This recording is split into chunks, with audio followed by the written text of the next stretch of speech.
आज आपण बेसन लावून तळलेल्या मिरच्या बनवूया। ह्या मिरच्यांमुळे जेवणाला एक वेगळीच चव येते, खूप छान लागतात। ह्या मिरच्या जरा मोठ्या असतात आणि कलर त्यांचा हिरवा फिक्कट असतो।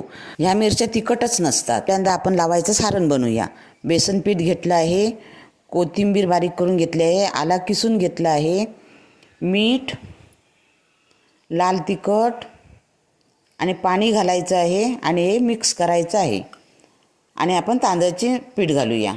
हे घालायचं आणि मिक्स करून ठेवायचं। 5 मिनिटासाठी बाजूला करून ठेवलं।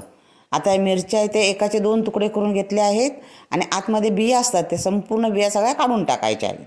हे बघा, अशा प्रकारे मी आता सगळ्या मिरच्यांमधील या बिया काढून घेतलेल्या आहेत। आता आपण पीठ भरून घेऊया।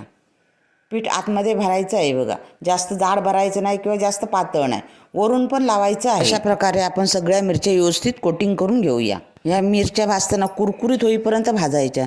जेवणाबरोबर नाही एक वेगळीच चव येते या मिरच्यांची। तुम्ही ह्या मिरच्या बाजारातून आणून भरून बघा आणि जर तुम्हाला आवडल्या तर लाईक, शेअर आणि चॅनलला सबस्क्राईब करायला विसरू नका। गॅस बारीकच ठेवायचा आहे। आता मी तवा गरम करत ठेवला होता आणि त्या तव्यावरती मी ह्या मिरच्या तेल घातलं नाही आहे, अशाच भाजून घेणार आहे। चांगल्या व्यवस्थित अशाच भाजून घेणार आहे। बारीक गॅसवरती अशा परतून भाजायच्या आहेत। आता हे जवळजवळ भाजले आहेत।